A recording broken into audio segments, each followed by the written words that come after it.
Midnight Music.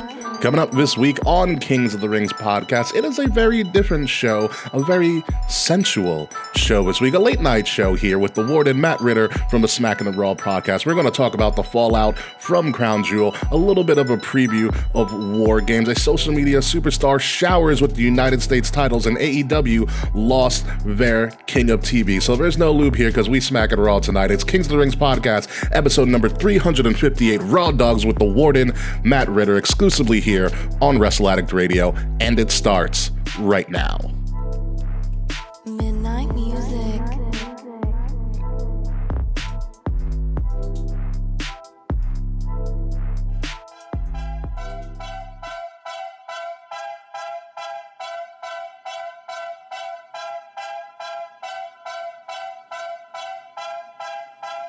Hey everybody, it's 11:50 at night here on the East Coast on a very lonely Thursday. And sometimes when you're single like me, you hit up people at this time of night, hoping to get a little bit of a tip, and just the tip. Sometimes it can feel like solitary confinement in your own apartment. But you know what? Even though I may be in solitary confinement, it can get really lonely. I've made friends with a warden, the warden of all wardens, from the Smackin It Raw Podcast, ladies and gentlemen, the host, or one of the hosts of it, of the number one podcast on Pornhub. Yes, Pornhub. The Warden, Matt Ritter. How are you today, sir? I'm doing good. I'm happy to let you out of solitary confinement for a conjugal visit with me. Always a pleasure. This isn't our first. This is our third, but the first time in this setting. Yeah, I feel like this is a thing now for us. I mean, 3 times now. It's like this is a situationship at the moment. It is. It is a lot of it's. People are going to start talking. I will admit that, and let them talk. Let them talk. Let them think what they want to think. We know what's real here. We know what's real here. And what's real here is that, sir, this is your first time ever on the show in some sort of a physical capacity. So, folks, you know what that means. It is time for Matt Ritter's first guest game. And, sir, are you ready for your first guest game? I'm ready. Let's go. All right, let's do this right now. First guest game starting now. All right, Mr. Ritter. Are you ready for it? So, first question in our first guest game is pretty simple. How did you get into professional wrestling? So when I was, I want to say like 4 or 5, I had friends who lived down the street, and they would rent VHS of all the old WWF pay-per-views. And when I'm at their house, I'd be watching them with them. And I saw things like The Undertaker versus Mankind in the Boiler Room Brawl, stuff like that. And it blew my mind what I was watching. We used to wrestle on a mattress in their bedroom because their parents were never around. One of them was older than us, like by a few years. So he was watching us, even though he probably wasn't old enough to be watching us. And I don't think my parents knew that his parents weren't home. But yeah, no, like we'd throw mattresses down. We'd wrestle on there. Also, weird thing. I do remember being very young. Okay. Younger than that, and watching wrestling, and my mom coming in one day and not wanting to watch wrestling. So she looked at me and she goes, "Oh, who are the hot guys in their underwear?" And I immediately shut the show off. And like, I don't think I watched it again until there were guys, my grandparents owned a bar. So there were guys that came in that my parents told me were Bam Bam Bigelow and Hulk Hogan. And I have pictures of me with them. And they're just some random guys that would come into the bar that were regulars. And I thought I had met Hulk Hogan like for a lot of my life. I'm kind of glad that I hadn't now, but like back then it was different. Could you imagine if you did? In the early 90s? Or yeah. So Bam Bam Bigelow's name was Carl. Okay. Yeah, no, that's how I got into wrestling. Was like when I really got into it was watching all like the 1996 pay-per-views through the WWF, the In Your Houses and stuff like that on VHS with my friends. And I stuck with it for a very, very long time. I fell out right around the rise of Punk for a little bit, and then got back into it again. You and me both. You know, college, or I didn't go to college, but the college years, and I had other interests like vagina. So that stopped me from watching wrestling for a very long time as too. Like high school and college, like women, what's going on? so yeah, women and alcohol. I don't regret it. I also don't remember most of it, and so that's also a thing. That is also a thing. All right, next question in the first guess game. Who is your current favorite? Who's your current favorite wrestler, and who is your favorite wrestler of all time?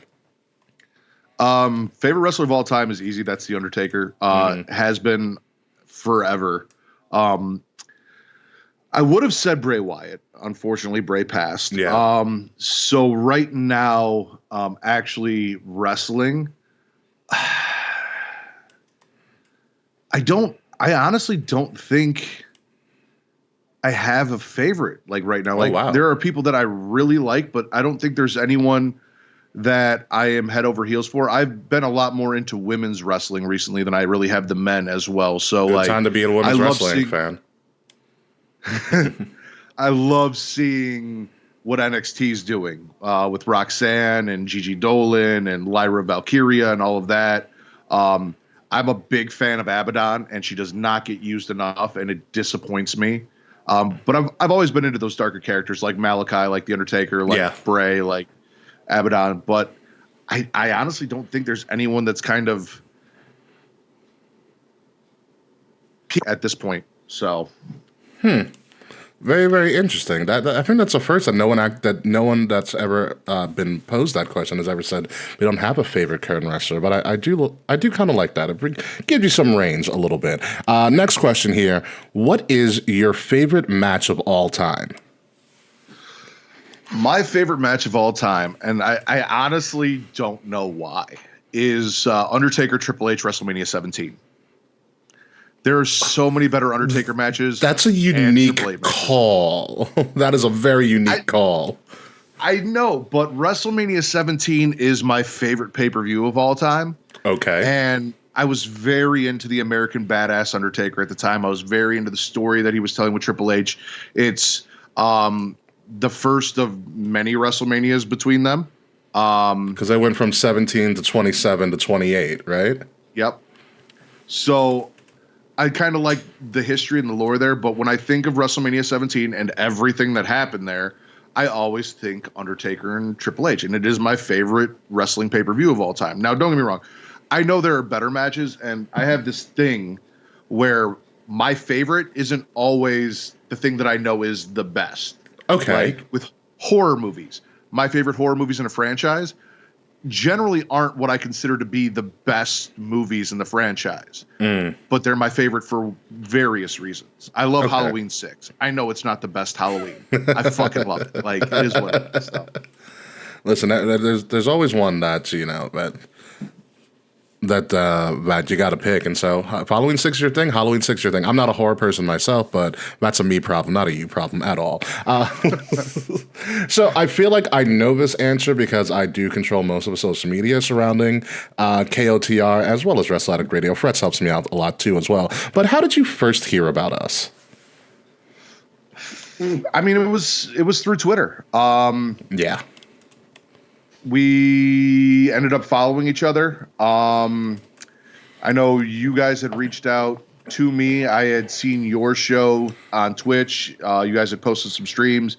I was looking to do collaborations, so I was just kind of like checking out random shows here or there to see like how everyone was and who I thought would be a good fit to come on our show and stuff like that. Yeah. And I had checked you guys out, and you guys had hit me up, and we had talked back and forth, and you guys came on, and I am a frequent when I can, because you guys are normally going when I'm at work, pop in the chat as often as I can for as long as I can and come hang out because you guys have a great show.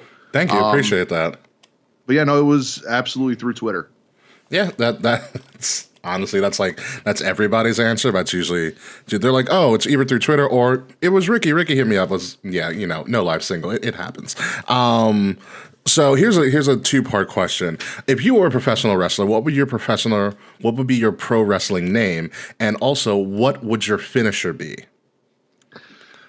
There's actually an indie wrestler who's doing the finisher. Now, I called it, so I used to backyard wrestle with Travis, who is like the head of Creation World and was my co-host for a very long time, and some of my other friends. I had a trampoline. We had a backyard wrestling federation that went through various forms, and we all had different characters, and then those characters kind of carried on into video games and stuff. But as Matt Ritter, or now the Warden Matt Ritter, I called my finisher the Mattitude Adjustment.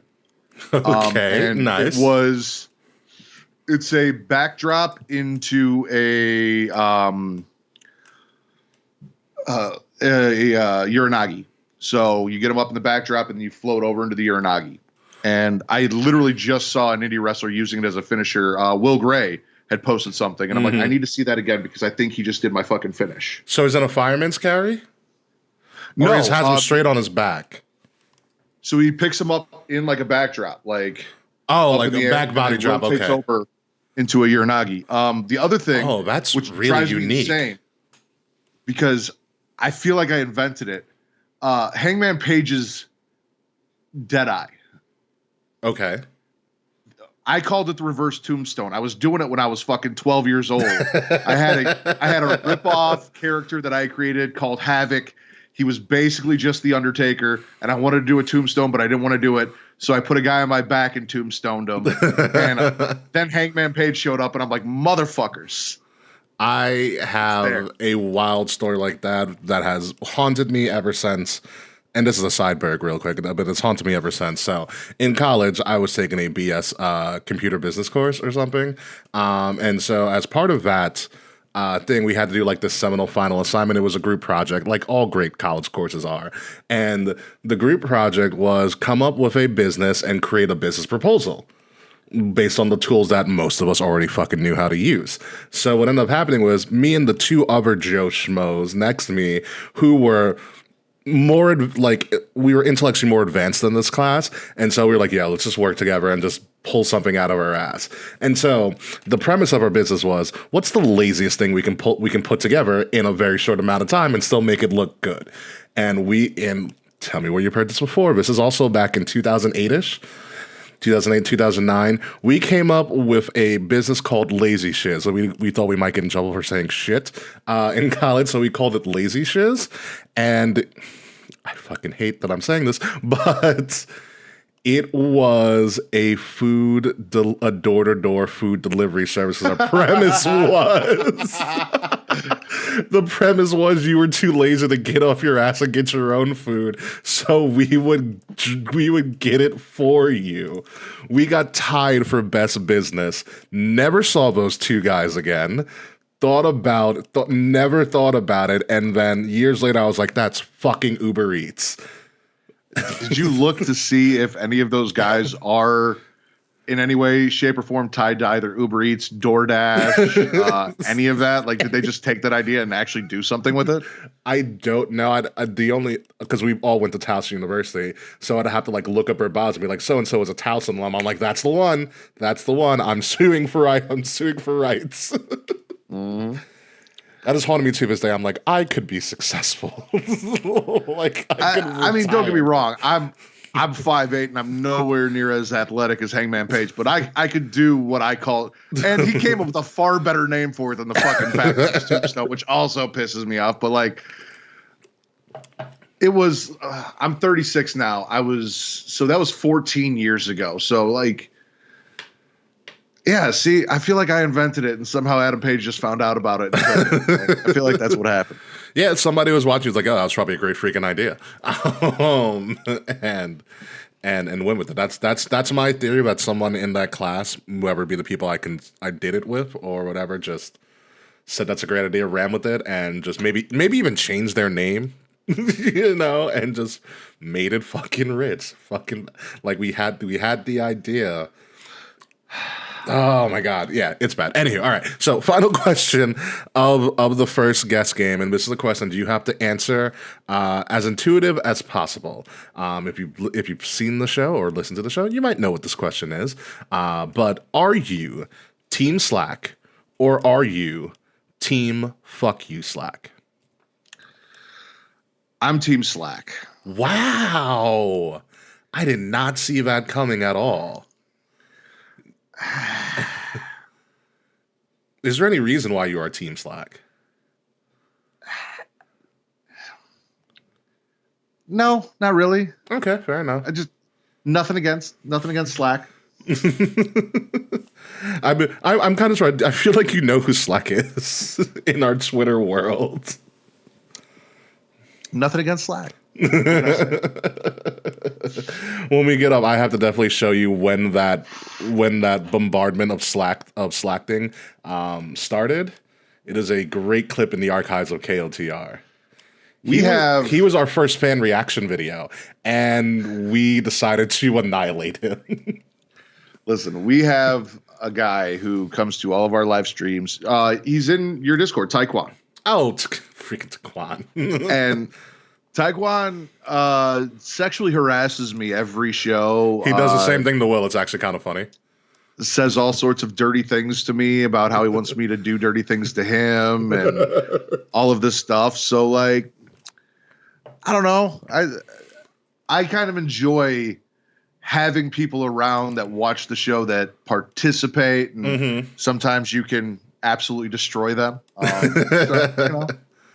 Yeah, no, nothing against Slack. Shout out to Daquan, great kid, very intelligent kid. He goes to Florida Atlantic, I believe. He's going to get into animation. I feel like he's going to be freaking awesome in a couple of years. He's very, very, very, very talented kid. But that concludes our first guest game. So thank you, Matt Ritter, for participating in your maiden voyage on KOTR. So with that being said, let's get into everything that happened this past week in wrestling. And the first thing off the blocks, NXT has a new home starting in 2024 around September, October, and it's not where you think. The CW has purchased the television rights to NXT. I believe it's like a 5-year deal. It's going to be close to like $1 billion. It is the biggest television deal in NXT history because freaking duh. The CW, which is an amalgamation of UPN and the WB, who's had some interesting shows, especially from the DC Universe, the Arrowverse, but is now home to things like Inside the NFL, ACC football and basketball, NASCAR is also a thing on that. So it's pretty wild what's going on there because they are bulking up a lot of their content and getting a lot of rights to a lot of things, specifically sports. When I looked into this a little bit more, Mr. Ritter, the company that now owns them, because Warner Brothers and whatever sold off majority interest of the CW to, I think it's called Nexstar Media Group. They're the largest largest television distribution company in America. So the CW is found on 100% of televisions in America. And I think people are going to underestimate how big of a deal that is. It goes from being something so niche when in its first iteration on the WWE network, the greatest streaming service of all time, to becoming the USA, which is a pretty big market, to now the potential of being on every television in America on a primetime slot. That is a massive deal, I think. Mr. Ritter, what are your thoughts on that? I got a few thoughts. One, you didn't even mention how NXT cucked the NWA. I was going to let you do that because that was going to be one of my next questions. Yeah, NWA was supposed to have a TV rights deal with the CW, and then James Mitchell went and did coke on a pay-per-view, and now they might just be on streaming. And NXT just came in and said, "Yeah, we're gonna take that. That's nice. I want that." It's awesome because as a wrestling fan, someone who watched through the 90s, 1999 SmackDown debuts on UPN. The CW is essentially, as you said, UPN plus the WB. So this is kind of like NXT or WWE going back to a home that they have had before. Yeah. I need fisting. I need to be fisted. I need the fist. If we're going back to UPN, I need NXT with the fist. Please give it to me. So, I'm happy. I love NXT. I watch NXT every week. Like I said, a lot of my favorite wrestlers are the females down in NXT because absolutely, when it comes to mainstream television, and you can argue whether or not TNA is mainstream or not. They do have a TV rights deal, but like when it comes to WWE, AEW, that platform, nobody is doing women's wrestling like NXT is, and has been for a while. The women's revolution started in NXT and came over to the main roster, and they're still featuring women better than any other show, again, on that platform, on cable. So I'm all for it, that more people get to be exposed to that. And hopefully this leads to bigger things for NXT as well. Like maybe becoming an official third brand, or I don't know where they're going to go with it, but that kind of money being put into it, I feel like it's going to be good. Yeah, it is a wild thing to think of how NXT keeps revolutionizing their women's division. I mean, if you look at Halloween Havoc this year, night one was fucking all but like 2 segments didn't feature women. It was absolutely absurd. Like Shawn Michaels just made a statement being like, yeah, this is what we're doing. And since they're getting so much more money, I don't know if they'll start touring, because I know there was this idea of potentially being a third touring brand, which has a lot of technical stuff to it. But I hope with now all of this, the more exposure they're going to get, and the more money that they're inherently getting from the networks, hopefully this leads to a little bit of a bump in everybody's salary. Because if you ever looked at the NXT salaries, it's not great. It's not great. And I'm not saying they shouldn't get $1 million salaries. I'm not saying they should get $1 million salaries because they're not the main roster. They're not that big of a draw yet. However, I feel like an increase would be great for some of those talents. Like I said, don't do anything crazy, but I think an increase with all of this new influx of money and TKO being a thing, that they deserve a little bit of bump, because without this consistent hard work, NXT isn't where it is, and that's been a lot of hard work for a lot of people. And even in the press release, like they said, WrestleMania last year was 90% NXT alumnus. Mm-hmm. Like NXT works. Two things. One, NXT needs to be careful with a little bit of a bump, because that's what got the NWA in trouble and why they don't have their TV rights deal anymore. But also, you were asking me these questions and I don't know why. But I need to recant my statement about not having a favorite current wrestler. Okay. And I'm upset with myself. My favorite current wrestler is Shotzi Blackheart. Ah, nice. She's a friend of the show. Love Shotzi Blackheart. Her hosting NXT Halloween Havoc is my favorite thing. Her love of both wrestling and horror obviously speaks to me as someone who loves both of those things. And I'm a huge fan of her and what she's done. I love the tank, even though I say that she has a dildo launcher on it. That's just for our show, because that's what we do over there. But no, I absolutely love Shotzi. She was actually the thumbnail for both nights of what we called Swallowing Havoc, because if you guys don't know, we spit or swallow over on Smackin It Raw. Yes, they do a lot.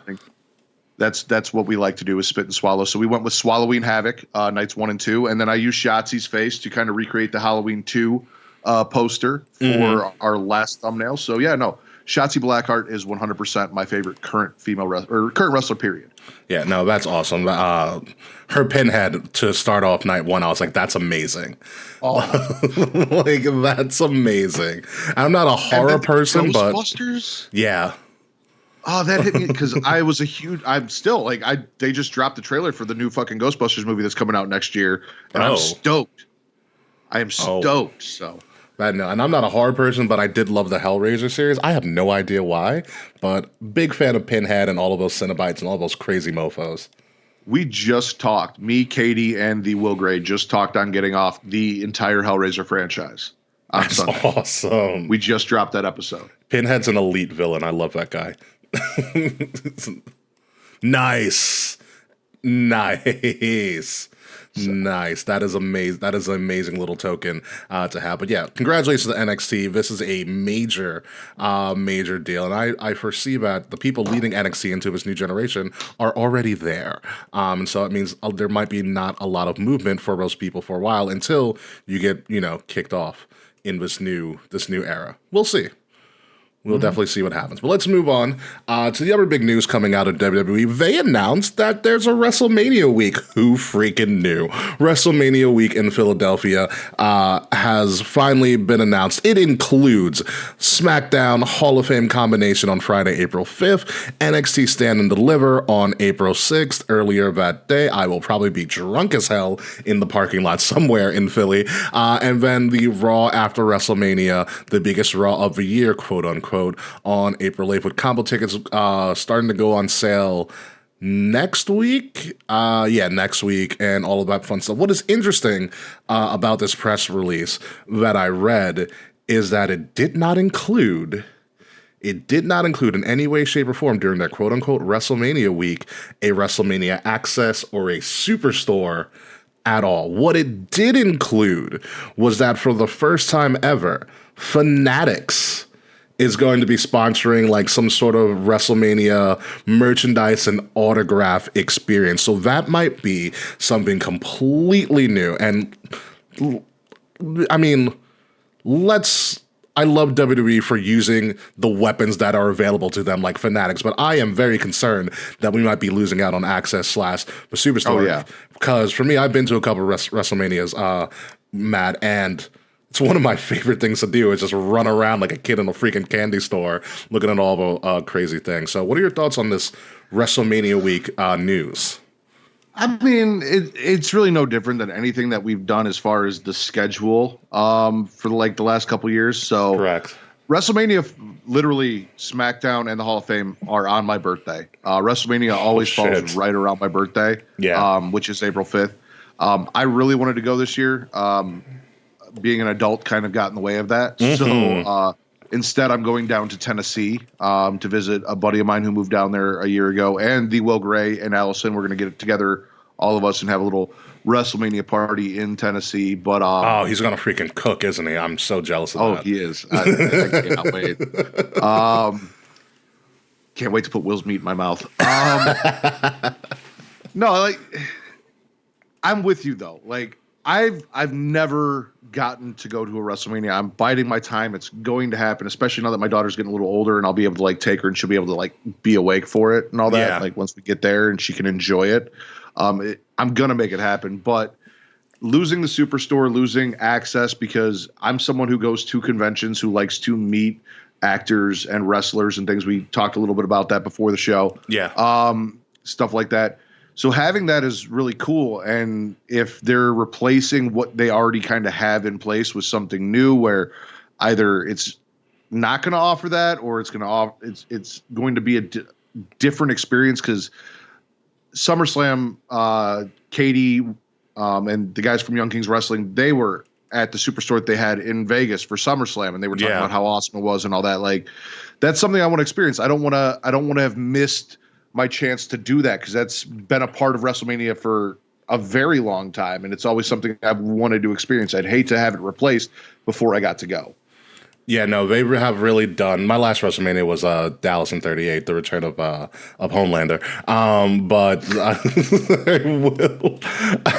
I will tell you, they have done a much better job with the way they did Superstore / Access, because originally Access was like in any type of con. You paid for a session and you got as much crap as you could. Like, you autograph lines, blah, blah. It was like a 2-hour session and you just like ran around. The Superstore was open all the time, and then they kind of maximized it, in my opinion, potentially for the better, where there are different random things that you can go to the Superstore for. So the Superstore and Access kind of ate each other. It became this giant thing. And the Superstore, and so essentially you pay like $10 for like an all weekend freaking fee, and you can go in and out as many times as you want. And the way that I explain a Superstore for WWE is, it is the WWE shop come to life for a weekend. It is overwhelming, but it is absolutely beautiful to see. You run into a bunch of people, especially like I ran into Vic Joseph. I ran into Ronnie 2K of the NBA 2K series the last time I was there. It's awesome, but it is very overwhelming. Like, there are sections for figures. There's a giant belt store in the middle of the whole thing, with every belt they've ever made.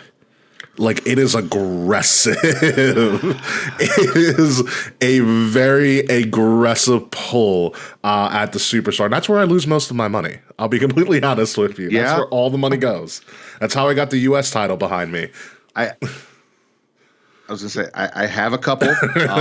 My wife actually, one of the coolest things, like, we planned our wedding, and I told my wife, she's like, what's one thing you'd like to do for our wedding? And I'm like, when we come in after we're married to the ceremony, I want to wear tag team titles. Nice. Come in as the undisputed tag team husband and wife champions or whatever. And she did. So we got the blue SmackDown tag team titles. I ordered them, kept them away, didn't touch them until our wedding, and then we wore them when we walked in. I've always wanted my own big gold. I love the big gold. It's my favorite title. I really want one. The big gold is the first belt I ever bought for myself. And that was when I got my master's degree. And so the big gold actually sits very prominently on top of a shelf in my living room. It is away from everything else. Like, it has its own. The big gold is such a beautiful belt. Absolutely stunning. So yeah, if you are ever at WrestleMania and we're there at the same time, I will take you around. I've been to 5. This is going to be my 6th one. To me, it's better than Christmas.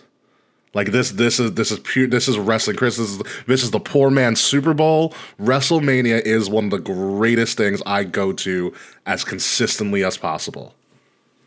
And it's always around my birthday. I'm going to make this happen. You are going to. It is my excuse to travel America. Is every year is find a WrestleMania to go to. And luckily this time it's in Philly. I'm hoping for Atlanta because I'll have a place to stay in Atlanta too. But moving on from WrestleMania week, let's move over to the big event that happened last weekend, WWE Crown Jewel. We're at the halfway point of a Saudi Arabia deal. It's been 5 years already. And I will say, show's gotten better. Yeah. A lot better. I'm kind of jealous they get a WWE experience building in freaking like January, February. Like, fuck y'all. But the show was good. It wasn't anything that was stellar for me, but I thought the show was all right. What are your thoughts, Mr. Ritter? We have always been over on the Smackin It Raw podcast of the ilk that the Saudi shows are non-canon. The first couple were not canon at all. Yeah. However, as you said, they've gotten better. When they announced that they were getting that WWE experience over there, I asked my wife, I'm like, do you think you'd ever want to go? And she goes, I am not going to another country where I have less rights than I already have here. So I probably will never experience that. I get it. Yeah, so 100%. I looked at her, I'm like, I can't argue that. So yeah, absolutely. I get it. It's cool. I'm sure when this ends with as much money as this brought in, they're going to re-up their deal for however much. Like, I don't think this is going to be the end of shows in Saudi once this ends. Like, Saudi's not going to want to let that go. And with the amount of money that, you know, WWE or now TKO is getting from these deals, they're not going to turn that down. So we'll see. No, not at all. And at this point, they're increasing their international stuff, which is good for wrestling as a whole. It sucks for us in America, but suck it up. We've been spoiled for almost 100 years of pro wrestling. Give it to the rest of the world. I'm more than okay with it. So let's go to the worst kept secret in all of wrestling. LOL, Roman wins and beats LA Knight with Byron's. No, yeah, right. With a substitute ring announcer in Byron Saxton. I have no idea what happened to Mike Rome. I don't know, but Roman won because did you really think LA Knight was going to beat Roman in Saudi Arabia? Do you really think anybody was going to beat Roman overseas? Are you out of your mind? It's not happening. It's not happening. LA Knight tried, and it was fine. You know what it is? Like, I love LA Knight. I think it's great. He's brash. He has working punches like Stone Cold Steve Austin, which is like it's like the exact same it's like the exact same animation, which he was the mocap guy for a lot of 2K games. But honestly, I don't think LA Knight's there yet, Ritter. He's not, but this is that step that he needed to get there. Yeah. So LA Knight has working punches like Stone Cold. He has charisma like The Rock, and he kind of looks like Riley, the Miz's protege. Alex Riley. Is it Alex Riley, yeah. Yeah, kind of looks like Alex Riley, which is a little unfortunate for him. But the guy's great. But again, like you said, he was not winning going into this. We knew that. However, putting on that performance against Roman Reigns, being at the level he was at, gets him a step closer. You know, he hit the BFT. Roman didn't kick out of the BFT. Roman got saved. He kicked out of a spear from Roman Reigns. The other guys that have done that are Cody Rhodes and these guys that are now kind of in that upper echelon of where WWE is. He's ready to take a mid-card title. I don't think it'll be Gunther. Hopefully it's not someone we're going to talk about very soon. Yeah, that's what my prediction is. I think my bold prediction is I think LA Knight opens up WrestleMania Night 1. Yeah? Yeah. I think, and you've seen Crown Jewel, so you know Logan Paul wins. We'll talk about it a little bit in depth in just a couple of moments. But I think Logan Paul has a WrestleMania run. Listen, he re-signed, and the first comment he made after re-signing is, I want to hold the title. You got your title. Give him a run. I love to hate this guy. I still also personally kind of hate the guy. And LA Knight, I think, is the perfect person to dethrone him at WrestleMania in a ridiculously fantastic opener that has no reason being that good. Oh yeah, I think that is the move. But I think, and there's nothing wrong with LA Knight losing here, because if you watch the Crown Jewel television production, the PLE, LA Knight is one of their top guys. He did every promo package, every charity event. You couldn't get around LA Knight when they were talking about the things they did in Saudi Arabia. He was front and center all the time. So there's nothing wrong with LA Knight losing. This is a win and a loss for LA Knight because they are building around him for the foreseeable future. Yeah, so congratulations to everybody involved. And LOL, Roman wins. He's not going to be around for a very, very long time, which leaves room for Survivor Series to come in, and Roman won't be around at all. And they surprise announced that it is going to be War Games returning to Chicago. The last time Survivor Series was there, it was like right before the pandemic. And Will and I had the brash idea of let's drive from New York City area through the night all the way to Chicago. We made it. We made it. Now, I have a Survivor Series shirt from that show that you guys went to. However, I did not attend that Survivor Series. I attended the War Games the night before. Oh, we were at all the shows. Got the show. So you and I were both at War Games here in Chicago because that's where I live. I've got the women's War Games T-shirt, the green one with Rhea and all of that.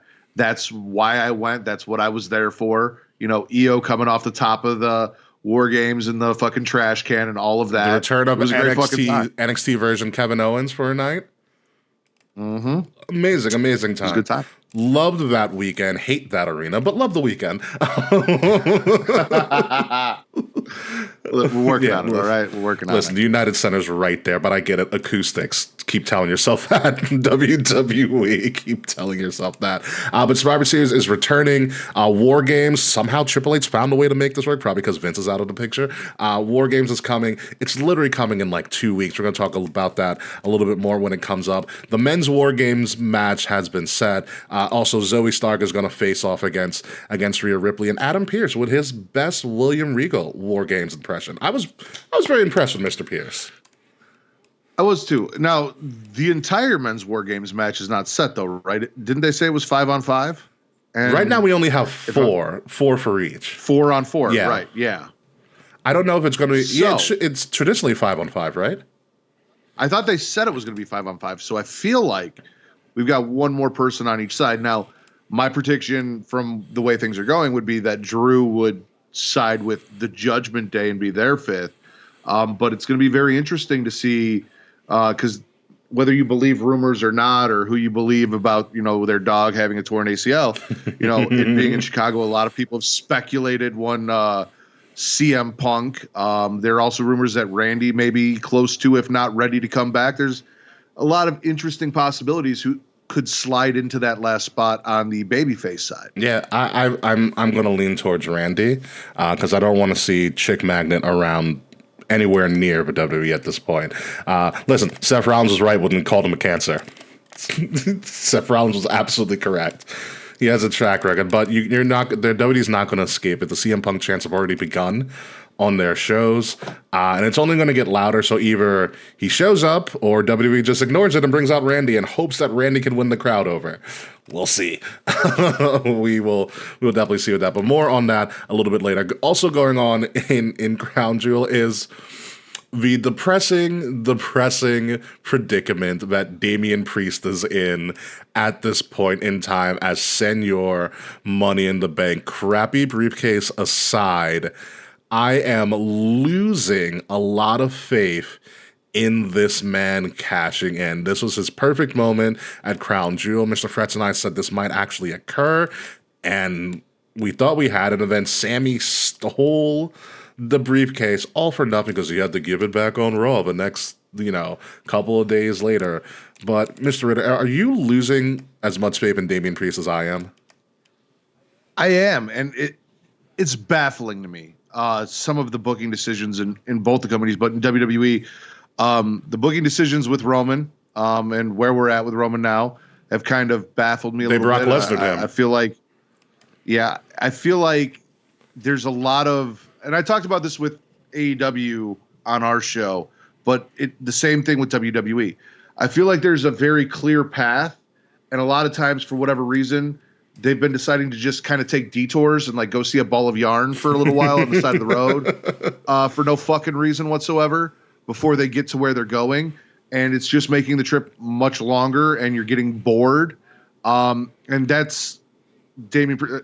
Seth Rollins, all we've talked about is, his bad back. His bad back. And his back has been targeted. His back has been targeted by Drew. It's been targeted by HK. At this point, with the abuse that it's been taking, and if that's the case, why are we not using that as the reason for Damien Priest to cash in, get one over? You're not hurting Seth in that way because obviously his back is injured. Damien's a heel. It gives him a good in to hit Seth in the back with the briefcase, which is hurt after a match. Like, there are all these obvious, like, okay, this makes sense. We're going to do this. And they're like, no, we're not. And like you said, at this point, like, do I even feel like every attempt he's kind of had has gone tits up? So can he do it? Is he going to do it? Like, or is he just going to fail? Is he going to be another failure? I don't know. And the thing about it is, Damien Priest's finisher, or a lot of his finishers and stuff, are centered around the back. Like, it writes itself. Mm-hmm. It should be pretty simple, and I think they're scared to take it off of Seth. And I also know we all know what'll happen when Seth loses that belt, because he's going to throw a hissy fit and a bitch fit in a PR campaign like him and Becky did around WrestleMania last year. The world title is the shut up self. Here's a world title belt. And now that Roman's not going to be around, they probably want to lean on Seth a little bit more than ever. And I get that, but you got to... If there's any time to give Damien a maiden voyage, everybody knows your first run with a major title kind of sucks. Talk to Chris Jericho. Do it now on the lowest part of the year. Yeah. Like, do it now. People will freaking forget about it by Rumble, and it'll be like it never happened. But it did, and he'll have it, and then we can move on to his second run, which hopefully will be better at a later date. But I was bummed they didn't put it on Shinsuke. I was really hoping that this was going to, because we've watched Shinsuke win a Royal Rumble and not win it. Like, we keep going there, and I thought it was going to happen. And then I was like, all right, to your point, maybe they just don't have faith that Damien or Shinsuke could carry the company in the absence of Roman Reigns and be that guy. Drew can. And then we didn't do Drew. So then it's like, what the fuck are we doing? That tells me Drew didn't sign anything yet. Yeah, that's true. That's what that tells me. Drew didn't sign. And they don't want to run into that situation again, speaking of CM Punk. So who knows? Who knows? He still has it for like 6 more months, so we'll see what happens. It's going to end up being like a Raw After Mania shindig watch. Moving on, my favorite part of the show, the return of the Pirate Princess. And I know she's married, but my, oh my, she looked fucking beautiful. As just a savage heel and everything. And she has the all-time best elbow drop in the history of pro wrestling, and I will argue that with anybody, and she still has the first ever women's IWGP champion, only dropping to Mercedes Moné. Kairi Sane has returned to WWE and aligning herself with Io Sky, who they were a tag team in Japan for a very, very long time. This is the Sky Pirates, yeah. This has been rumored for a very, very long time. No one knew when she was going to show up, and it just happened right during the championship match with Bianca Belair, which is a really good match, by the way. Mm-hmm. I don't want to let go further without saying that it was a really good match. And then you brought in Kairi Sane out of nowhere. I remember watching this with my friend over a party chat and everything. And as soon as the match started, I was like, Kairi Sane's coming back. He's like, what? I was like, this is the perfect time to do it. This is like, no one will see it coming. Like, I just had an epiphany at the last second. She looks back. She looks fantastic. Makazi, ironically, the boo of Miss Mercedes Moné, made the outfit. And that man's amazing. Former, right? Didn't they? I don't know. I thought they split. I don't know. I don't know, but maybe I know Bailey broke up with. I don't know. Bailey broke off her engagement, but don't give me hope like that, Ritter. You know how I feel about Mercedes. don't you give me hope. Kairi showing up was amazing. The look on Bailey's face because of all of the tension between Io and Bailey. Oh, and she knows she fucked up. Clearly not realizing that this was a thing that was happening. Because Io's like, listen, I can't trust you. You're talking about taking a match against me. You keep putting me in situations that I'm not asking for and making me defend my title. I need a real friend. I called a real friend. She's here. Dakota is sidelined. Bailey's Dakota's not wrestling until early next year. She's made that pretty well known. Like, she is there to be on TV, is what it is. And Bailey's people don't forget about her. Yeah. Can't take on Kairi and Io. Yeah, no, it is. I am so happy they've run with this. I don't want to put her also in a faction with Asuka, but it writes itself. Like, it would be freaking awesome. But I don't know where this is going to go. Obviously, we're doing this before SmackDown Friday night, so there's going to be more there because it looks like Kairi is officially signed to the SmackDown brand, which... Great job, Nick Aldis. Great job in kayfabe. Great job, Nick Aldis. So I don't know where this is going to go, but I love everything about it. This is a great rabbit out of a hat for WWE, pulling a historic superstar at this point, being the first ever women's IWGP champion, back to WWE. Fantastic job. So, I've always had an issue with WWE and the way that they do their brand split, because you were talking Nick Aldis and her being signed to SmackDown. And when Nick came out, it looked like they were actually going to start doing a brand split. I said, I love that. Please do that. Just not at Survivor Series this year, because you guys haven't really stuck to it or made it mean anything. Mm-hmm. So when they dropped War Games, I was so fucking happy that we weren't going brand v brand warfare yet. That's where it was leading. That was where it was leading in my eyes too. And I was so happy that they didn't fucking do it, because I would have lost my shit. Like, the two things that I ranted and raved about were fucking brand splits and Matt Riddle, and neither of those things are really a thing right now. So, like, it's a very peaceful time over at Smackin It Raw. I bet it is. And I don't think they will actually go to faction wars again, even though when they did it in Chicago last time, it was pretty awesome. It was a great time. But they are missing one component. NXT doesn't have an actual GM. Like, Shawn Michaels runs it, but William Regal's no TV clause is running out like any day now. So I think we might see the return of GM Regal to NXT, and it'll be a glorious moment. Don't give me hope like that, please. I'm highly optimistic. I don't know why, but I have a vision that for the first time in a very, very long time, Raw, SmackDown, NXT will all have functioning GMs, and we may get an actual kind of concentrated and focused universe where they all kind of work with each other, but not too much. I hope. I don't think it's actually going to happen, but I have my hope. Regal as GM of NXT, either giving Charlie Dempsey a very hard time because he has to live up to the name of William Regal, or just like treats him like Tajiri. Either treats him like Tajiri or just keeps giving him opportunities that he hasn't earned and deserved, because that's my kid and I'm going to put him there, would be fucking one of my favorite things going on. It would be fantastic because Charlie Dempsey's fucking great. Yes, he is. He's fantastic. He's his father. He doesn't quite have the charisma yet. So he needs a little something to that character. And this could be it.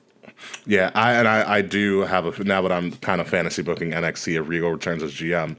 I think it'll work perfectly for everybody involved because Regal can really take this kid under his wing. Lexus King versus Regal. Mm-hmm. Not in like a res, but just promos and everything. I think that is the perfect match for Lexus King to bring him up in the promo like department.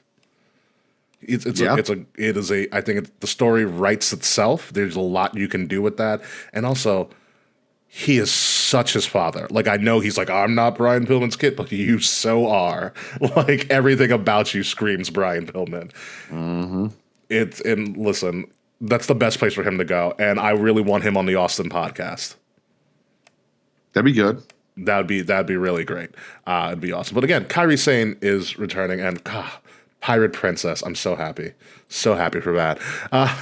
But you know who's really sad? John Cena actually did something that he was supposed to do and did the job for a young talent. John Cena lost in the way that he should have lost at WrestleMania to Austin Theory. Thanks a lot for that, John. You buried somebody again. But I was going to call him Humaga, but Solo did what Austin Theory should have done and beat the living snot out of Cena. And then they gave him kind of a curtain call moment, and it looks like for the foreseeable future, John Cena's not wrestling. If not, this might have been a potential weird retirement moment for him, especially since as of last night, the actor strike finished. It's over. Cena clearly said, as soon as that ink dries on the new contract, I'm gone. Cena's gone. And in cryptic Cena Instagram fashion, he put up the end. Like the old Looney Tunes cartoon, the end today. So, did we just see the last of John Cena in Saudi Arabia? As a wrestling fan, you know it's over never means it's over. That's very true. Look at Ric fucking Flair. Or Undertaker. He has or a Undertaker now. Yep. So... Have we seen the last of John Cena? I mean, I haven't seen John Cena in fucking years, so I don't know. I'm not huge on Austin Theory. I am huge on Solo Sikoa though. So watching, I guess I should have checked because I've been saying, but I can say kind of whatever I want, right? Yeah. Okay. Watching John Cena get throat fucked by Solo Sikoa was one of my favorite things of the pay-per-view. So I have been a fan of Solo through NXT. I was kind of petitioning for like, hey, his name is Solo. He talks about like how his family left him out. Don't put him in the bloodline. If you bring him up, like have him go against Roman and attack his family. And like I was kind of hoping he was kind of like, maybe he got brought up as like a sleeper agent. He was going to pull that out and be like, I'm not new Solo, I'm Solo, and like whatever, and do what they ended up doing with Jay. It didn't happen. I really wish it had, but it's a great alternative storyline. Yeah, but no, it is good. John Cena doing the job for a young talent, something that we rarely see. Finally paying for his mistakes with the Nexus, and everything like that. It would be weird to see John go out like this, but as of this moment, John's not wrestling for for the considerable future. Like, there's no way we're seeing John return. He's got projects to do, and if one of those projects includes season 2 of Peacemaker, I am happy saying the good riddance to John Cena. Okay. Allow me to tell you how lucky you are, because Omni-Man on Mortal Kombat 1. I've heard about that. Today. Yes. And I came home from work and sat here with you and let that sit behind me. Peacemaker also DLC, and I'm excited as fuck for that. Not today, but coming soon. So, when we're done here, I will be checking out Omni-Man. And then, like you said, season 2 of Peacemaker, fucking fantastic. Please give me that. Yeah. No more fast films, though. No more. yeah. You got like 3 more years of fast films. I'm sorry about that. It's no. I know it is. But you got to tell me how Mortal Kombat 1 is. That is on my list of things to get for, I think, probably my PS5 or something like that. We'll see what happens. And last but not least from Crown Jewel, everybody's favorite social media personality, Logan Paul, put on another good match, and I hate to say it, but he fucking did, and won the United States Championship from Rey Mysterio, one of the people he faced up with in his first ever match at WrestleMania 38. And God, if he was a full-time talent, he'd be unbelievable. Luckily for us, he's not, but also luckily for us, we now have somebody who is unhinged with showing off the fact that he won the title. If you look on social media, he is sleeping with his fiance and girlfriend with the U.S. title. He is taking a shower butt naked with the U.S. title. The U.S. title goes anywhere he goes. And that's going to be a thing. My favorite part about this whole match is the audio when he went to talk to Rey at the end. He goes, "You're a noble guy, I respect you, but I did what I had to do." And Ray's like, "You cheated." It's like, "No, I'm not. I won fair and square." And walked away. You know what you did. You know what you did. Yeah. I'm not an asshole, right? Like, I'm not going to sit here and deny that Logan Paul is not extremely talented in the ring. I am of the belief that most of his boxing matches are about as scripted as professional wrestling. So he's been doing this for a while. He should be good at it. Yeah. So yeah, no, he is very talented in the ring. He has a lot of ability. As you said, I am personally not a fan of him. He gives douchebag, and I can't get behind him, which I guess is good for a heel because you want to hate him. And I do. I absolutely do. The shower thing, I'm actually, because like we've seen Roddy, we've seen Tommy Dreamer, we've seen Mandy Rose, which was probably the best one. Shawn Michaels all kind of do something similar with him, in the shower, naked with the belt around him. I was kind of expecting more of a. Do you remember the original NXT Women's title? Yes, I do. Do you remember why they replaced that title? Yeah, it was full of jizz. Yeah. That's kind of what I was expecting to see. I was like, God, I hope that they get rid of it after he's done, because you can't. That's what I was, especially when I saw him in bed with his girlfriend, like cuddling it. I'm like, I know what you did with that belt, because I would have done the same fucking thing. Like, hold this, smile. Yeah, man. This is, as much as people will loathe this is actually a major thing, and this is why I believe he won that title. He is going to run around like a maniac from January till April with this title. I'm not saying at WWE events, which he'll be contractually obligated to do because it's the freaking U.S. title. But anything that he's doing, you best believe that U.S. title is going to be in every photo shoot, every commercial, every impulsive podcast, every TikTok clip. That U.S. title is going to be absolutely everywhere, and that means publicity, more people to the product. It means a crap ton of money, and especially for people who want to see him get his ass beat. And I think that is where LA Knight comes in. Yeah, I'm one of them too. When he arrives at WrestleMania with this U.S. title in Philadelphia, of all places, by the way, and he loses to LA Knight, it's going to blow the roof off the place. let's not sweep the big story under the rug here, because great, Logan Paul won a belt and he's famous and people love him. He's gonna carry it. Santos Escobar, Yes. that shady son of a. Listen, Vince and I during the Santos v the Don of NXT Tony D feud. We're on opposite ends. Vince was very much a Santos guy. I was very much with the family, which makes sense because I'm Italian. And however, even Vince can't deny what he saw. And we all saw Santos pick up those knucks and set them right down in front of Logan Paul and then run away. And I do not think that in any way, shape, or form that was by accident or mistake. I think he's going to say that, and it's going to come out that he was on some bullshit. But definitely not an oopsie. Definitely did that shit on purpose because he's got some. Ray needs to stop having friends and trusting people because it never turns out well for him. No, it never does. Yeah, the camera work.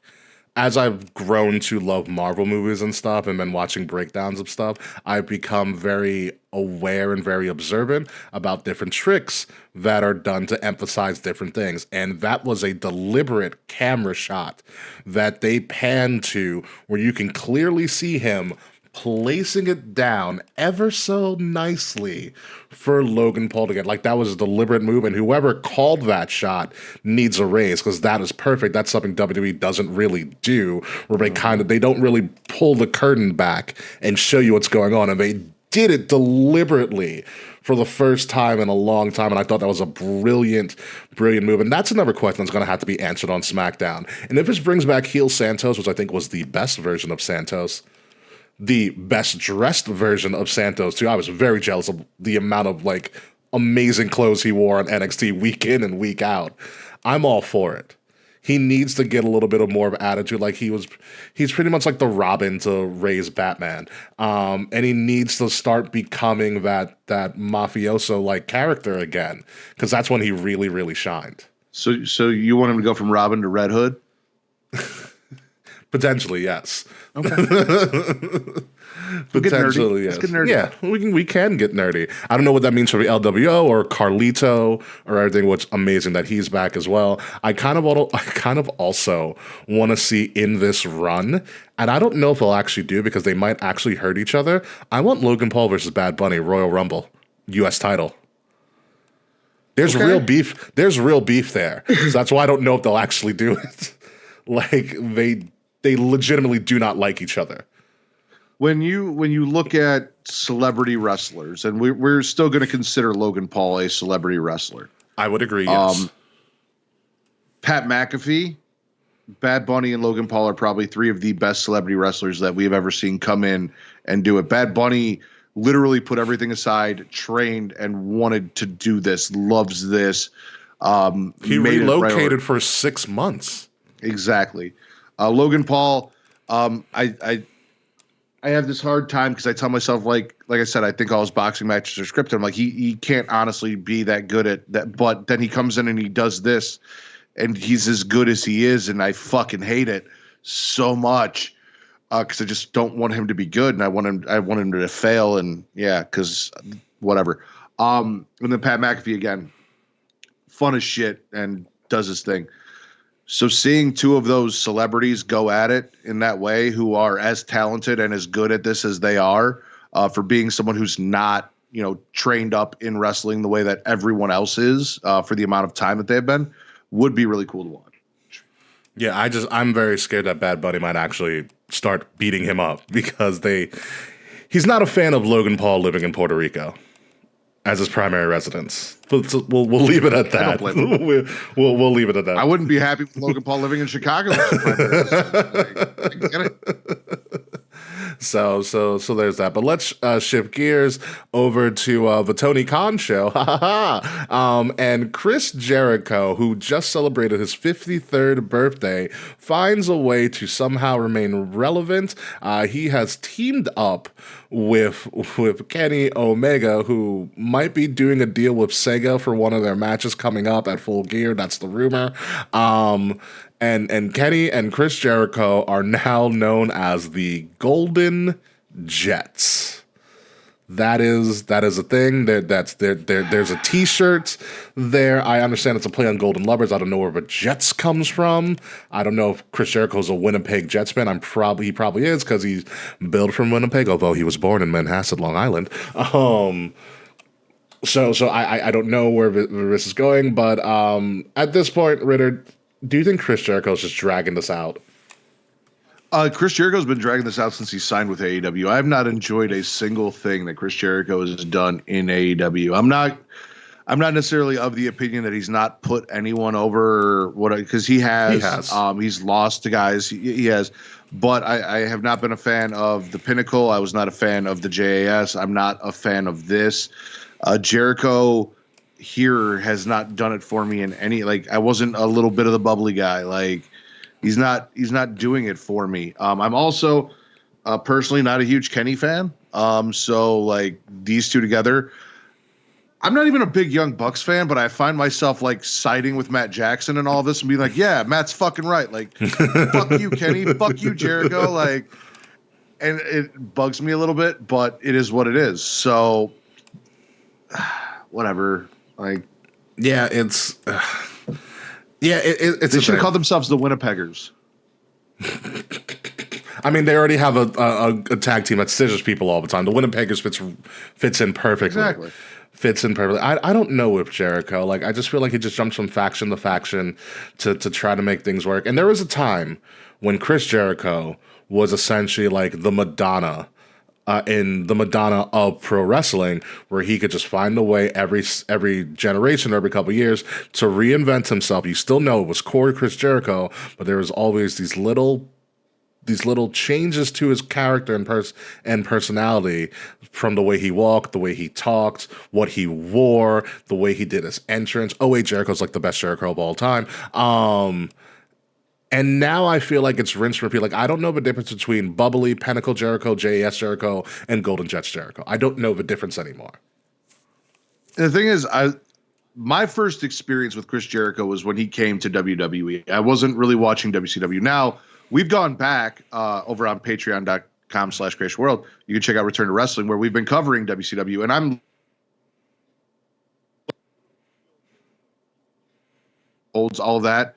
And like I said, everything that I've seen of Chris Jericho up to him coming to AEW, I've enjoyed so much more than everything he's given me in AEW. And then he posted that picture of himself shirtless today, where he looked like what was it? Dr. Zoidberg without the shell on.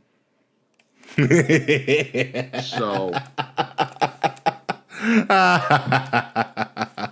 do you think? I mean, he's got to put some kids through college now. I think one of those people are in college. I mean, Jericho lost me from a personal standpoint when he tried to say Missy Elliott shouldn't be in the Rock and Roll Hall of Fame. That's another story for another time. I think he was carrying that sign to the January 6th riots with his wife. So probably. You never know. He could have been their Uber. It's probably what it was. Hop in, baby! And everything. But back on the AEW train, one of the biggest news coming out of an AEW Dynamite television show was the fact that Ring of Honor is still on AEW TV. However, the king of TV at 574 days, Samoa Joe, vacates the title undefeated for 574 days after beating Keith Lee, my arch nemesis of a twin, on his birthday, by the way. So, happy birthday, Keith Lee. You're not even going to win a title. And then after losing the title fight, the guy who has probably the greatest reign in ROH television title history says, screw it, I'm dropping the title and going for the AEW championship, although he already had that match as a U.S. title holder at Grand Slam. Matt Ritter, make it make sense, please. Listen, I know a lot of people are fans of ROH, and that this hurts their feelings that AEW is treating ROH this way, that they bought this company and the champions are on AEW, they're not on ROH. And I am a big proponent for brand splits and keeping things separate, and I absolutely think ROH and AEW should have been kept separate. However, I fucking love Samoa Joe. He's beaten everybody there is to beat. Do I think that maybe letting Keith Lee beat him for the ROH TV title would have been a good idea for the ROH TV title? Yes. Do I personally give a fuck about the ROH TV title? Absolutely not. And does that kind of hurt him a little bit going into a match against Max by having lost a title to then go challenge for a title? Yeah. So, like, if this is their goal and this is where they're going, I want Samoa Joe to beat Max because I want to see Samoa Joe hold a major title on a major company like AEW. Like, I fucking love Samoa Joe and I want to see that for him. He never got it in WWE. He had the NXT title, but he never got that on the main roster when he was doing his thing. And he was fucking fantastic and I was hoping for it. So, yeah, I doubt he will, but I'd love to see him take out MJF and hold that title for a little bit and show us what main event Samoa Joe can do on a stage like that, because he is one of the best talkers. He is one of the most believable badasses in professional wrestling. So, like, I don't really give a fuck about the ROH title. Like, I don't think anyone does, because the only person that cares about ROH is Athena, because she's the only one that they keep on ROH and they don't let her do anything else. So, like, and she's injured. Yeah, she's injured right now. ROH is.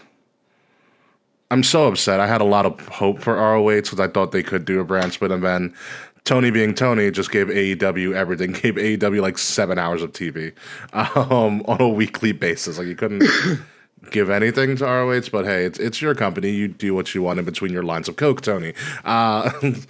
I would love for Samoa Joe to win the AEW World title because I think they need a character like that after Max drops. You know, World's End is going to be in Long Island, or on Long Island, sorry. It's really bad native Long Islander for me. It's going to be on Long Island at the Nassau Coliseum. Very big WWE territory, or arena, by the way. So it's a big deal, but they also have fantastic acoustics. And there's no guarantee MJF returns after he drops that title. He's going to be the hottest free agent in 2024 when that ball drops. MJF's contract is a ticking time bomb, and he's going to hold all the cards. And if he's as intellectually talented as I think he might be, I think he will drag that out as much as possible and create a lot of intrigue to drive the price up, because I think that's what he does, and he's very intelligent at doing that. But in that interim, Samoa Joe challenging MJF and beating him to end out the year when you have MJF in limbo the following year, I think would be the smart move. Yeah. I really think it would. Let me ask you this. Mm-hmm. Do you think MJF is the devil?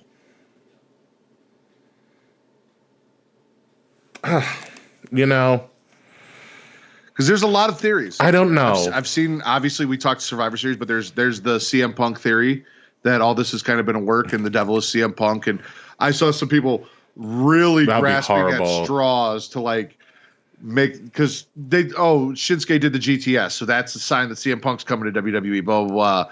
That's it's grasping at straws. But it was never CM Punk's to begin with. So in AEW, I saw them like Mox said something and they used that. Then like the Acclaim getting thrown through glass, and they're like, if it was fake glass, then it's CM Punk. If it was real glass, it's Jack Perry. I'm like, you guys are stop it. Yeah, but stop it. There's that. Then obviously there's the Adam Cole theory. Baby, I don't know about the Adam Cole theory. I saw the picture of that foot. That foot was jacked up. My theory is it's MJF, and here's why. Wasn't he the devil already, or he's used the mask before? No, he that is his devil mask, but then the thought was that his mask was stolen, blah, blah, blah, this and that. But I've watched MJF tell me that he's still a scumbag, but he's my scumbag repeatedly, right? But nothing... Such a Long Island term. Nothing I have seen from MJF tells me he's a scumbag. He scissored the Acclaimed. He shook Daniel Garcia's hand. That is not MJF. I think it's all a facade. I really do.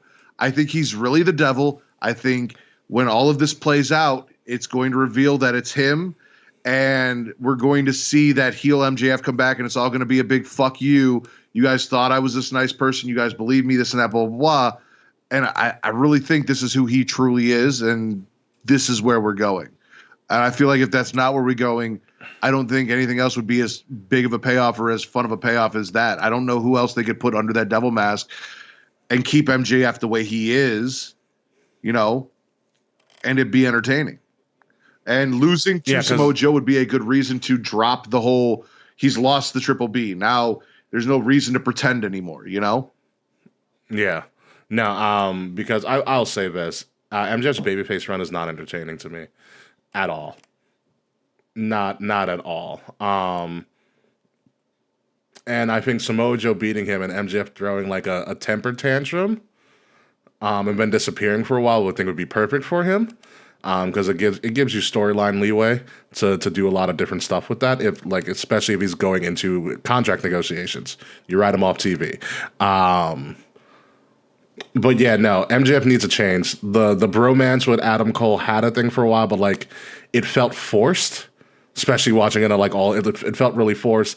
MJF's doing double duty all the times anyways because he's apparently the Ring of Honor tag team champion still. Even though he doesn't have a tag team partner. He's still doing 0 hour, the opening matches and then doing the main event matches, which is absurd. Because Full Gear's next week, which is something that's still a thing. So Full Gear's next week, so I'm prepping for that. So since we're talking Ring of Honor, the TV championship is vacated because Samoa Joe said, I'm wasting my time with this. The tag team titles are on a tag team that only has one member. Correct. The women's title is on an injured woman. Yes. Who is the world champion right now? Eddie Kingston. Okay. Who's also the NJPW Power Champion as well. Well, at least they've got Eddie Kingston, right? Listen, Eddie's a good time. I personally interviewed Eddie in one of our early days, or earlier on a couple years ago. We had a partnership with Evolve, and they gave us Eddie Kingston as our first interview. He is a riot. I love everything about Eddie Kingston except for his ring gear choice. His promos, I feel like he's never washed it either. His promos, his in-ring, they're all fucking great. But listen, as a bigger guy, Eddie, you got to wear something that kind of makes you look better. And the singlet with the baggy pants is not working for you. It's not. It hasn't been. We need to rethink the gear. When he comes out and he's got a baggy t-shirt and his chain, he looks like the guy that he sounds like when he talks. We got to figure something else out because when you come out in your gear, you don't look like that guy. You look like a stepfather who just got done beating his child.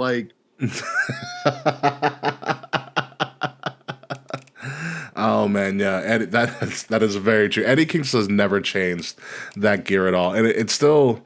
I remember first, interviewing Eddie Kingston and meeting him, interviewing him and Evolve and stuff, because we used to go to a lot of Evolve shows as we were part of that tour. They were in Queens a lot at La Boom.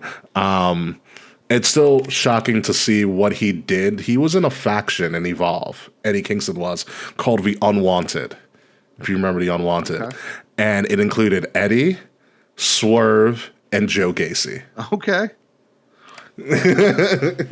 And it worked. He elevated all of them, including himself, and now we're all doing great. And say what you want about AEW, I really love what Swerve has been doing, and given the freedom to do. When he came out and All In, he looked like a megastar. But so back to that point that I made about AEW. Now that we're talking about Swerve, because Swerve is a prime example of AEW having a direct path to something and then taking a detour. We saw it in the Swerve with Keith Lee feud, where everything was going so perfectly, and we saw the direction, and then all of a sudden they just stopped doing it for 2 months before we kind of got back to it, and then by the time we got back to it, there was no conclusion. Swerve and AR Fox beating the shit out of that kid in his dad's training wrestling school, and that was some of the coolest shit. And then all of a sudden we're like, but no more AR Fox in this group, which in my personal opinion, AR Fox is the only one in that group that makes sense to be hanging out with Swerve. I don't. You know how many people AR Fox has trained? Yeah. In the indies? AR Fox, if you watched AR Fox in the indies, one, you could smell him a mile away. He's a massive pothead. Ridiculously pothead, but the people that have trained and come from the school, Leon Ruff, Austin Theory, to name a few, the people who learned under the AR Fox tree is amazing. I've seen AR Fox do things that I didn't think a functional pothead should be able to do in a wrestling ring. Exactly. So like, AR Fox is amazing, and I was so happy because I knew he would never make WWE because he just didn't fit the persona. Like Eddie Kingston, I was like, you can't make WWE. Like, they're never gonna go for this. But I was so glad to see AR Fox finally get television recognition, all for it to be for nothing several months later. It's really a shame. Maybe we've got this wrong. Maybe being a functional pothead is what helps you, because RVD, Scorpio, or Too Cold Scorpio, AR Fox, that he who shall not be named, because I'm not going to sit here and say he was terrible in ring. I'm fairly certain Logan Paul gets high. Oh yeah. So maybe it does help. It calms the nerves and helps you do cool shit. I don't know. Yeah. But like, I don't see Swerve and Nick Gage hanging out. Like that. They don't look like they'd be friends. I could see Swerve and AR Fox like being friends, hanging out, getting along. It made sense. And then all of a sudden we just kicked him out of the group and we were done with him and it's over. Now we're on the Hangman thing, and I'm really hoping that we drive this Hangman thing to an actual conclusion and we don't just like stop doing it for a couple months because Hangman has to go repair things with the Bucks and Kenny, and we're going to forget about, because that's what they fucking do. And it drives me insane. It's like, why are we doing things? He signed on for 5 more years for this, by the way. Like, I feel so bad for Hangman because AEW always feels like they're going to do something with him, and then they're like, no, we lied. We totally lied. And I feel so poor. And he had the chance to get out and be like, I deserve better, and he is just stuck in a bad relationship. AEW fans are going to hate me for this. I don't care. Whatever. Matt Ritter, come at me. Go for it. I have said from the beginning, and I love Hangman. I love the fact that he does the finisher that I created when I was a child. I always said I thought he'd be better off going to NXT than he was staying in AEW. Yes, he became AEW champion, and that was great. But I feel like, given the Performance Center, he's not a terrible promo. He could be better. He has all the talent, and at the time that AEW was coming up, the DIYs, Gargano and Ciampa and Adam Cole, everything that they had going on over there, I feel like Page was a better fit for NXT than he really was AEW at that time. Even though he did main event against Jericho for the title and blah, blah, blah, and eventually got that title and all of that stuff, I honestly feel like he's a better fit for NXT or WWE than he is AEW, in my personal opinion. I would have to pretty much agree with you on that. Like, I think it's clear and evident, to me at least, from an outside perspective, that he's hit a ceiling.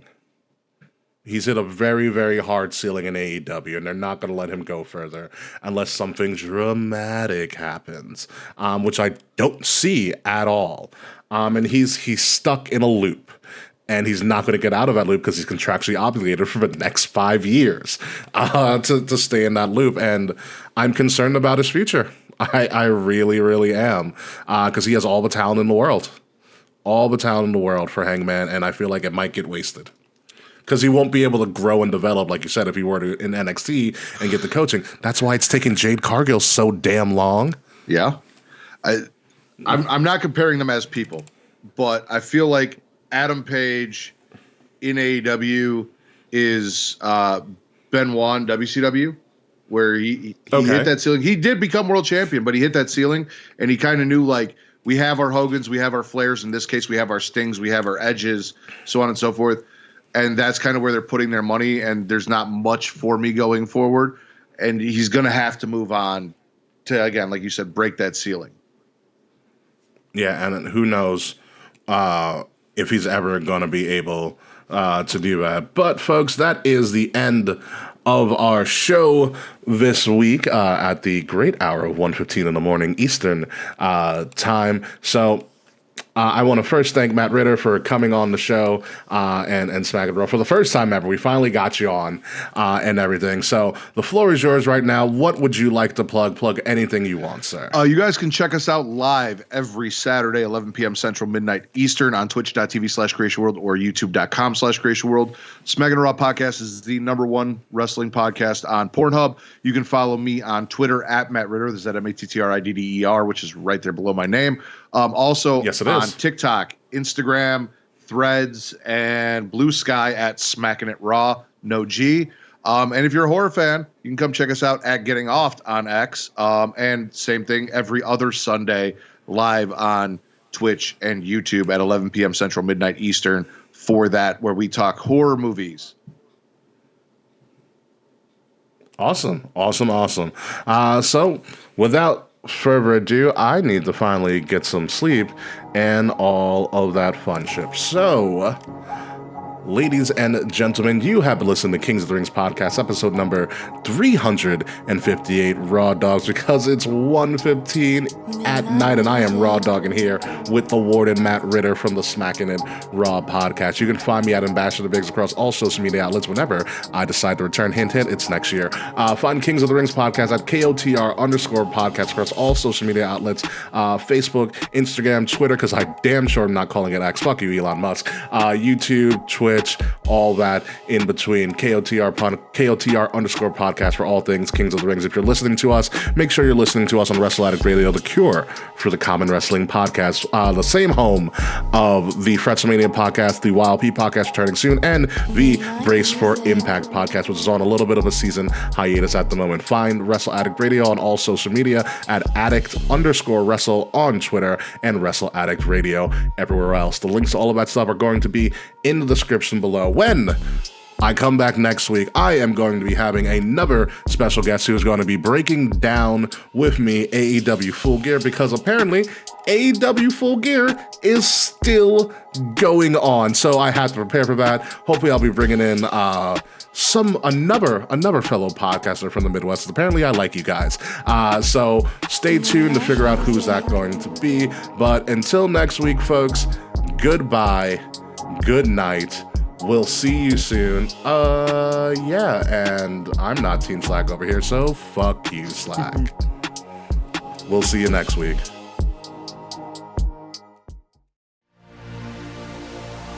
This has been a Wrestle Addict Radio branded podcast.